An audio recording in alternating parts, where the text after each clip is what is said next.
जय सिया राम, राधे राधे। कैसे हो आप गाइस? आई होप आप सब अच्छे होंगे। तो आज की कथा है, भगवान राम की मृत्यु के समय हनुमान जी को नागलोक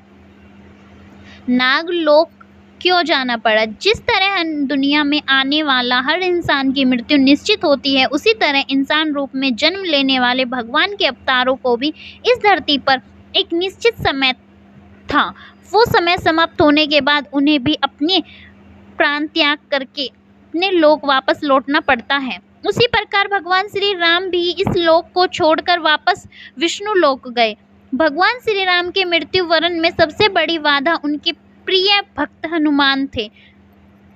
भगवान श्री राम के मृत्यु वरण में सबसे बड़ी बाधा उनके प्रिय भक्त हनुमान थे, क्योंकि हनुमान के होते हुए यम की इतनी हिम्मत नहीं थी कि वो राम के पास पहुंच चुके। लेकिन स्वयं श्री राम से इसका हल निकला।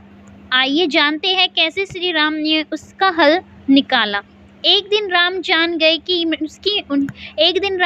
गए कि उनकी मृत्यु का समय हो गया था। जब वह जानते थे कि जो जन्म लेता है उसे मरना पड़ता है, उन्होंने कहा कि यम को मुझे तक आने दो। मेरे लिए वैकुंठ, मेरे स्वर्गिक धाम जाने का समय आ गया है। लेकिन मृत्यु के देवता यम अयोध्या में प्रवेश करने से डरते थे, क्योंकि उनको राम के परम भक्त और उनके महल के मुख्य प्रहरी हनुमान से भय लगता था। यम के प्रवेश के लिए हनुमान को हटाना जरूरी था, इसलिए राम ने अपनी अंगूठी को महल के फर्श के एक छेद में से गिरा दिया और हनुमान जी से इसे खोज कर लाने के लिए कहा। हनुमान ने स्वयं का स्वरूप छोटा करते हुए बिल्कुल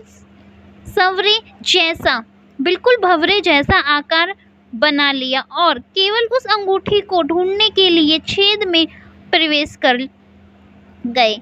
वह छेद केवल छेद नहीं था, बल्कि एक सुरंग का रास्ता था जो सांपों के नगर नागलोक तक जाता था। हनुमान नागों के राजा वासुकी से मिले और अपने आने का कारण बताया। वासुकी हनुमान को नागलोक के माध्य में ले गए और जहां अंगूठियां का पहाड़ जैसा ढेर लगा हुआ था, वासुकी ने कहा, यहाँ आपको राम की अंगूठी अवश्य ही मिल जाएगी। हनुमान सोच में पड़ गए कि वो कैसे उसे ढूंढ पाएंगे, क्योंकि ये तो भूसे से सुई ढूंढने जैसा था। लेकिन सौभाग्य से तो पहली अंगूठी उन्होंने उठाई वो राम की अंगूठी थी। आश्चर्यजनक रूप से दूसरी भी अंगूठी जो उन्होंने उठाई वो भी राम की ही अंगूठी थी। वास्तव में वो सारी अंगूठी जो उस ढेर में थी वो सब एक ही जैसी थी। इसका क्या मतलब है? वह सोच में पड़ गए। वासुकी मुस्कुराए और बोले, जिस संसार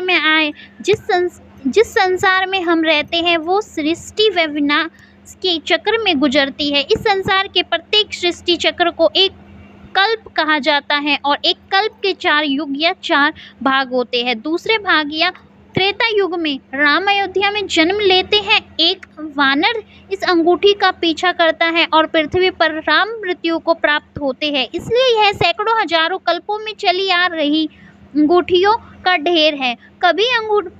सभी अंगूठियां वास्तविक है। अंगूठियां गिरती रही और उनका ढेर बड़ा होता रहा।